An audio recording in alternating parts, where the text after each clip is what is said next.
Okay. Another Watchmojo video. Top 10 celebrity reactions to their Simpsons parodies. This ought to be fun. The cover shows Mike Tyson and Dredrick Tatum. Now, if they even mentioned Dredrick Tatum, which why wouldn't they? Early on, he was just Mike Tyson. Like, they called him Mike Tyson. So, like, I wonder if they'll mention that, bit of information before they renamed him Dredrick Tatum. Let's watch. Obviously, Mark Hamill. Like, why would he actually voiced himself. Mike Tyson didn't voice Dredrick Tatum, and he didn't voice him when he was just Mike Tyson. But Mark Hamill did voice himself, so how would that be a reaction? Hey, pal, that's my headshot up there next to the pepper steak, and don't you forget it. You're all talk, Hamill. You never even finished Jedi school. Welcome to Watchmojo, and today we're counting down our picks for the top 10 celebrity reactions to Simpsons parodies. Pi is exactly 3! Very sorry that it had to come to that. For this list, we'll be looking at instances where a few well-known celebrities saw themselves, their work, or their culture being spoofed by the iconic animated... Oh my goodness, the George Bush episode was genius, man. Oh, that's a Murphy Brown level episode right there. Like when Murphy Brown feuded with Dan Quayle, the Simpsons was feuding right there with President George H.W. Bush, and both shows were just whipping their ass. It was awesome. It was awesome. I was super young back then, and all I knew is George H.W. Bush was president, and Dan Quayle, I heard his name around a few times. I was too young. But as I got older, and I really get it, even funnier. Just ingenious, man. Oh, man. And he hated that. I know George H.W. Bush hated his parody. He hated it. It was very funnier to me. Family, and how they handled it negatively or positively. What was your favorite Simpsonized celebrity spoof? Let us know in the comments. Number 10, Mike Tyson. Anyone who's brushed up on their celebrity parodies will recognize Dredrick Tatum as a direct parody of legendary real-world former boxing champion Mike Tyson. From his former career to his high-pitched lisp, all the way down to his criminal record. Society put Dredrick Tatum away for his brutal crime, but he's paid his debt, and now he's going to get revenge on Homer Simpson. How did I just get that joke? Like I said, I was very young back then. And he was locked up here, too. How am I just now getting that reference? Oh, wow. See? I stopped it because I wonder if, he still shows up on the show. But not since they made that rule that all characters of color have to be voiced by people of color, which, on my opinion on that, I did a video. So go find that. It's called, Mike Henry Steps Down. Just type in Mike Henry on my page, you'll find it. But yeah, I wonder, because I don't want, Michael Richardson to voice him. He has that strong bassist voice. If they bring back Dredrick Tatum post this rule, I want him to be an equally good impression of Mike Tyson. That's all. But how did the baddest man on the planet react to this spoof? Pretty well, actually. Tyson knows that as a well-known icon, there are bound to be parodies of him in the media, so he doesn't take it personally and seemed to enjoy watching Dredrick mimic him while punching Homer's lights out. And there's Tatum showboating for the crowd.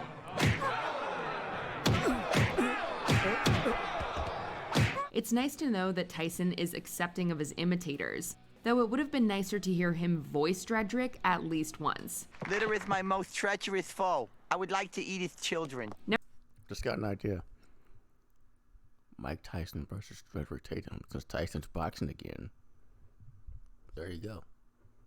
Bring it full circle. Also, oh man, Phil Hartman. Rest in peace. I miss Troy McClure and Lionel Hutz so much. Number 9, Doug McClure. How could anyone forget Troy McClure? Hello, everybody. I'm Troy McClure. Who the hell is Doug McClure? And she literally said Doug McClure, too. It wasn't a typo. She said it. Star of such films as P is for Psycho and The President's Neck is Missing. His entertaining personality, coupled with the late Phil Hartman's voice acting, made him one of the most recognized recurring characters in the franchise. One of Troy's biggest inspirations was the late B-movie actor Doug Mcclure, best known for playing Trampas on The Virginian for those who don't know. That sounds familiar. No, I mean it. Being a Simpsons fan himself, Doug thought the homage was hilarious, and even caught his children calling him Troy behind his back. With how iconic the characters become, being a Simpsons fan himself was the late B-movie actor Doug Mcclure, best known for playing Trampas on The Virginian for those who don't know. That sounds familiar. No, I mean it. Being a Simpsons fan himself, Doug thought the homage was hilarious, playing Trampas on The Virginian for those who don't know. That sounds familiar. No, I mean it. Being a Simpsons fan himself, Doug thought the homage was hilarious, and even caught his children calling him Troy behind his back. With how iconic the characters become, we'd say that's one of the highest compliments possible, and it makes it even more tragic that we may never see Troy on the show ever again. Wow, Mr. Mcclure, I was a grade A moron to ever question eating meat. Yes, you were, Jimmy. Yes, you were. You're hurting me. Number 8. Frank Severo. Sadly, not every celebrity appreciates The Simpsons homages. Some of them take the ripoffs very personally. We tried to stop the kid, but he wouldn't quit. It was like he went crazy. For example, in 2014, actor Frank Severo sued the show for $250 million over the character Louie, the right-hand mafioso to Fat Tony. Severo believed that Louie was a shameless ripoff of Frankie Carbone, his character from Goodfellas. Admittedly, Louie does bear a striking resemblance to Severo's character, but with a voice matching Joe Pesci's character, showing that Louie is a parody of more than one mobster. Hey, it's Krusty, all right. Should I shoot him gang lion style or execution style? Listen to your heart. Ultimately, the case was dismissed, and Louie is still with us to this day. But this situation perfectly highlights the risks of making caricatures too close to home. Ultimately, the case was dismissed, and Louie is still with us to this day. But this situation perfectly highlights the risks of making caricatures too close to home. Number 7. Ken Burns. Filmmaker Ken Burns has been universally praised for his unique, recognizable style of documentary film. Of course, his notoriety makes him perfect parody material for The Simpsons, so that's exactly what they did. In the episode Pray Anything, Homer comes across a documentary mimicking Ken Burns' style about Ken Burns. Ken Burns, a documentary by Ken Burns about the life of Ken Burns. Ew, where's the remote? The Simpsonized filmmaker rambles about how he can't afford a different haircut and how he's never been to an actual baseball game before Homer changes the channel. I've never actually been to a baseball game. The fresh air gives me hives. Die, monster! You're watching Monkey Olympics on Fox. While Homer didn't appreciate the documentary, Ken Burns Ken Burns loved the parody tribute to his work, so much so that he guest starred in the episode as himself, showing just what a good sport he is. That's a high honor, I would believe. It's a huge high honor. Number 6. Jerry Lewis. If it was a parody of the late comedic legend Jerry Lewis documentary, Ken Burns loved the parody tribute to his work, so much so that he guest starred in the episode as himself, showing just what a good sport he is. That's a high honor, I would believe. It's a huge high honor. Number 6. Okay, Jerry Lewis, yeah. Now they're gonna go with when Jerry Lewis guest starred as the father of Harold Frank with the even and the voices, or they're gonna do Harold Frank like I just did, because Harold Frank was more with the maven and the voices, and Jerry Lewis was more like waiting, I caught that. I knew that instantly. Before I even really knew who Jerry Lewis was, I knew that was him that they were doing a parody of. And then when he finally guest starred, I was like, yeah. Rest in peace to Jerry Lewis as well, the original Nerd Professor. Jerry Lewis. If it wasn't already obvious, Professor Frink is a full-on parody of the late comedic legend Jerry Lewis. There it is. That's both of them. Yeah, Jerry Lewis voicing the father of Harold Frank. They made him more of an Indiana Jones type. Yeah. More accurately, his character in The Nutty Professor. I must take objection there, Doctor.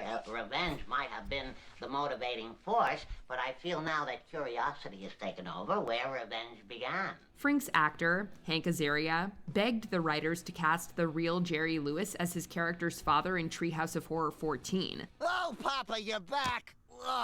Now we had to replace several vital organs with machinery, but that doesn't make you any less of a man. The staff was understandably nervous about the arrangement. However, it all worked out in the end. Not only was Lewis happy to guest star in the show, but he worked well with Azaria and was flattered by his near dead-on impression. What a great crowd!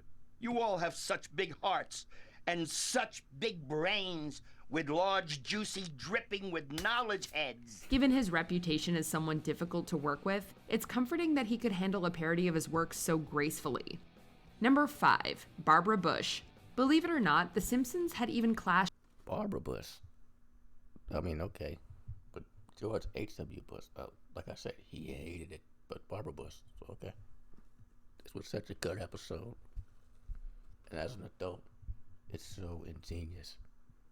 Oh, man. It's like Family Guy did an episode about Trump where Peter fought Trump.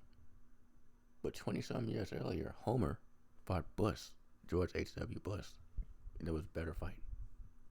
With former U.S. President George H.W. Bush and First Lady Barbara. What brings you to Springfield? Well, George and I just wanted to be private citizens again.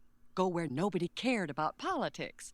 So we found the town with the lowest voter turnout in America. It wasn't anything malicious, but it all started when Barbara publicly stated that the show was, quote, the dumbest thing she'd ever seen.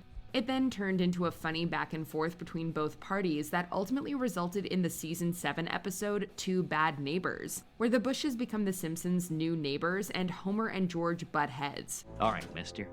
You want trouble, you're gonna get trouble. Oh, I want trouble, all right. Then you're gonna get trouble. No, you're gonna get trouble. Oh, that's good. That's good, because I want trouble. Then we're agreed there'll be trouble. Oh, yeah, lots of trouble. Anything George had to say about the episode was not made public, but one of the show's writers said in an interview that Barbara didn't appreciate the parody, even though she started all this by insulting the series. Wait, it was not public. I could have swore. Like, you said you hated it. I guess I was wrong. It was Barbara. It's a shame it didn't work out, Marge, but George just felt this neighborhood brought out the worst in him and... Gotta love irony. Number 4, Ryan Johnson. In the episode Bart's in Jail, Homer has a nightmare about hearing his father's will, only to learn that he gets nothing. I leave you $10,000 that I never told you about. Yeah? But then I lost it all to a scam. So because I'm a moron, I leave you nothing. Definitely spooky, but take a closer look at Homer's dream. The entire scenery is modeled after the 2019 mystery film Knives Out, complete with the cast wearing outfits straight out of the movie.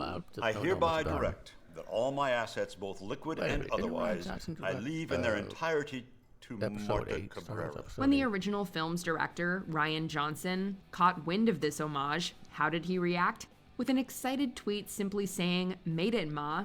The show is no stranger when it comes to movie parodies, and it's clear that Johnson recognizes the honor of having his creation be referenced by a cartoon legend. If only more celebrities recognized this honor. $10,000! That dream again. Of having his creation be referenced by a cartoon legend. If only more celebrities recognized this honor. $10,000! That dream again. Number 3, Hari Kondabolu. For decades, Apu Nahasapima Paddlefield's most popular residence, especially with the ladies. Okay. What I was gonna say is Apu's based off somebody for real, like legit, because he's become very controversial as of late. I don't remember anyone coming forward and saying it didn't like how they were depicted. You know, like, I mean, I do. That's the whole thing. But I mean, like, a singular person. Like, this dude, I don't remember him coming out and saying he didn't like it.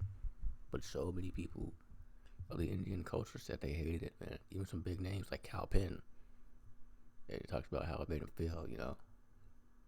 And again, what are my thoughts on that? Very same video where I talk about the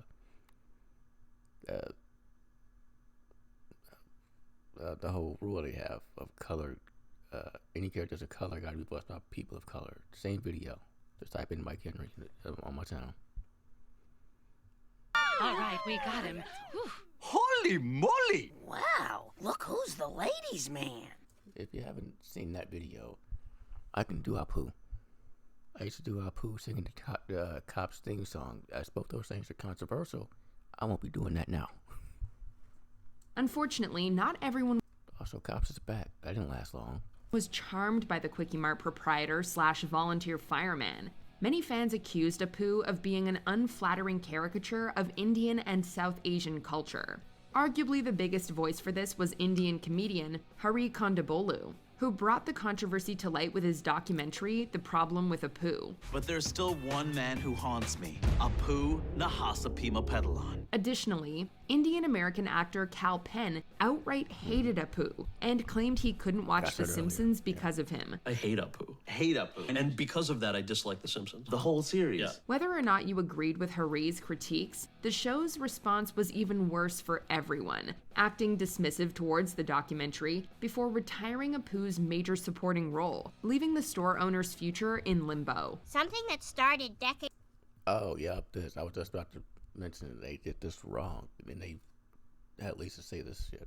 Come on. ago and was applauded and inoffensive is now politically incorrect. What can you do? Some things will be dealt with at a later date. If at all. Number 2, Seth MacFarlane. One of the most famous cartoon rivalries is The Simpsons versus Seth MacFarlane's Family Guy. From what it looks, and I'm so glad to have been around for the whole damn thing. I remember when Family Guy premiered in 1999, and I remember if you've been following, that's one of the 3 shows my siblings and I were not allowed to watch. Family Guy, Johnny Bravo, Beavis and Butthead. So yeah, and I remember all the jokes and shots that they would take at each other, man. And I ate that shit up. I did. I love it. You know, and when they finally crossed over officially, it was about time. Maybe a few years too late, but it was about time. looks like Simpsons started the fire by making cracks about Family Guy's quality and how it seemingly ripped off their show.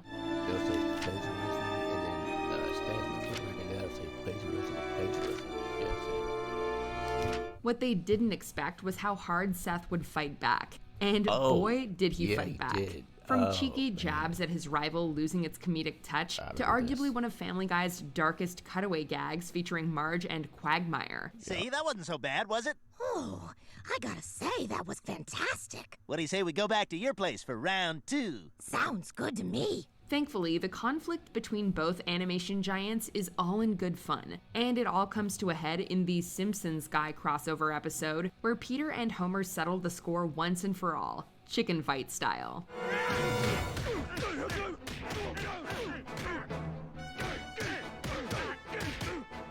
Before we continue, be sure to subscribe to our channel and ring the bell to get notified about our latest videos. You have the option to be notified for occasional videos or all of them. If you're on your phone, make sure you go into your settings and switch on notifications.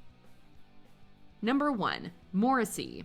Lisa has fallen head over heels for vegan British singer Quillaby, to the point where she makes friends with an imaginary version of him. You're not the real Quillaby. You're imaginary. I've gone crazy. Unfortunately, when Lisa meets the real Quillaby, he's abandoned his veganism and turned into a very vocal, hateful bigot. Can't you see this show is just a cash grab? I'm only here because I lost my fortune suing people for saying things about me that were completely true. The punchline is that he's a shameless caricature of real-world English musician Morrissey, who did not appreciate the parody at all. He made multiple posts online expressing his hatred for the episode, and even said he ought to sue the show. To be fair though, Morrissey's hands are far from clean, so it makes you wonder, did The Simpsons go too far with this parody, or does Morrissey need to take a better look in the mirror? Is this what I turned into? I'm greedy, I'm hateful, and my face looks like a syphilitic moon. Well, it's not your fault you got old. Sting is old. Old Sting's bloody gorgeous, and he knows it. Did you enjoy this video? Check out these other clips from Watchmojo, and be sure to subscribe and ring the bell to be notified about our latest videos. Yeah, I saw this one here, the superhero backstories. I'm like, that's all of them. Literally all of them. Anyway, that was a great video. I really enjoy old school Simpsons, man. That's good stuff. But thank you for watching.